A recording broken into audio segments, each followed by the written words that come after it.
everybody, Andrew here from the Bag Guitars. Today we're going to be looking at the Orangewood Del Sol. So this is a collaboration with TreeTone Guitars.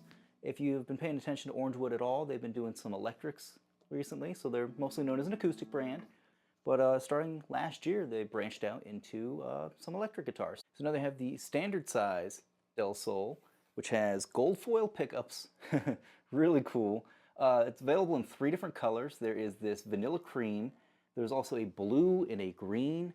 As of right now, the green is completely sold out because they only did 200 of each of the 3 finishes.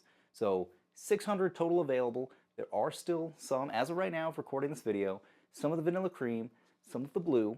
But if you wanted the green, you're kind of out of luck on that one. So who knows if they're going to do this again. I don't see why they wouldn't, but maybe, vary it up a little bit next time. But it's really cool to see that Orangewood is doing more with the electric stuff. So let's dive on in. So your configuration here, you have the 2 gold foil humbuckers. The middle position has a cool little phase reversal switch. So we'll get into that when we get into some more sound samples. But as far as specs, like I said, standard length, 25.5-inch scale. You have this beautiful roasted maple neck. You have Grover locking tuners on this thing. Really cool for string changes. Tune-o-matic style bridge. And, you have room on this thing. You could put a Bigsby on it, which I might. Really cool. You have the chambered body. So it is a semi-hollow chambered body. And what else can I say? This thing is amazing. It sounds great. So real quick, let's just check out the different pickup sounds. So bridge pickup.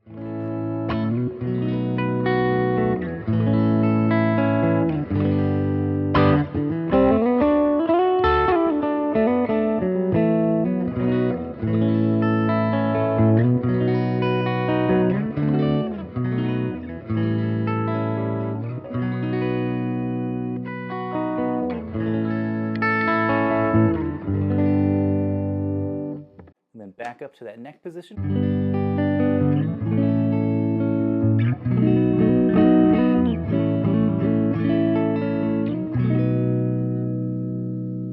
So right now we're just running clean, a little bit of gain from the amp, and some reverb from the amp as well. Let's go to that middle position. This is with the phase reversal off.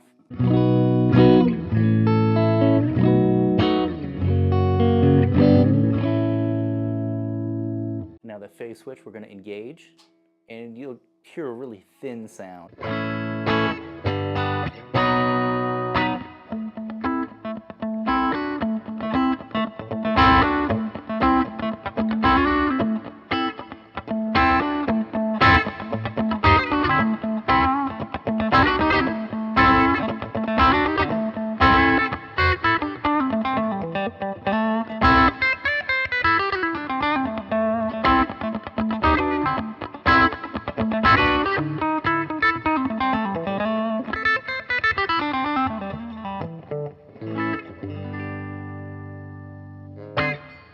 So really funky. So we're going to turn that back off.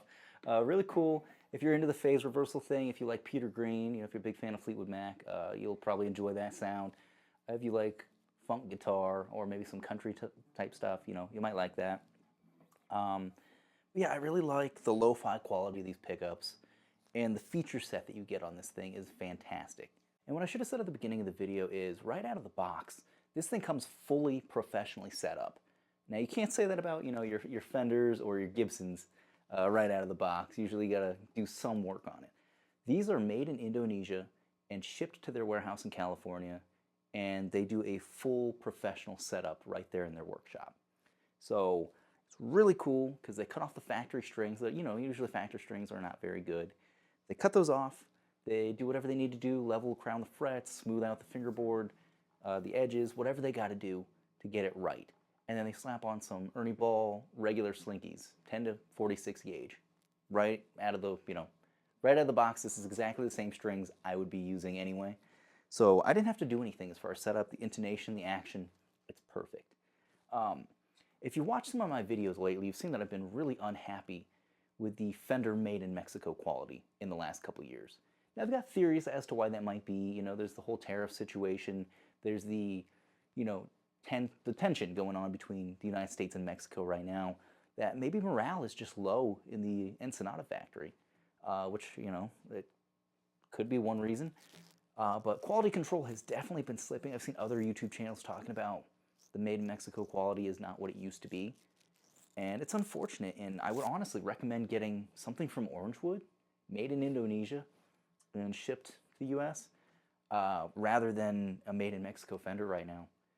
That may change in the future, but like for the price, this was $750 brand new. It's got more features than I would say like one of the Player 2 series guitars. Now, as far as the maple neck, the roasted maple, it's fantastic. It's nice and smooth. There is a slight gloss on it. So as far as the neck shape goes, that C shape, I would compare it to something like the Vintera 2 lineup from Fender. It's kind of a wider C. It's not super wide, it's not super chunky, but it's like just a little bit more than, say, your Player 2 series, if we're comparing, price points. Overall, I think this is a fantastic guitar. I would recommend getting one before they're gone. They're $750. They do ship with a gig bag. Let me show you that real quick. It's a pretty decent gig bag. It's not like super well padded. It's not like your mono cases or anything, but cool. You get a little top pocket. Inside there is a little Velcro detachable piece for the neck, but it's cool. At least ships with something for a case. So let me know in the comments what you think about this guitar. Would you want to try one, or have you tried any Orangewood products? This is the first Orangewood thing I've ever tried. I'd like to try the Clementine, which is their more traditional like ES335 style thing, and then they have the baritone Del Sol. So I've never actually, as far as I can remember, I don't think I've ever owned a baritone, just like bass 6 style guitars. But after playing this, I would definitely want to try one of those. So let me know in the comments what you think, and we'll see you next time.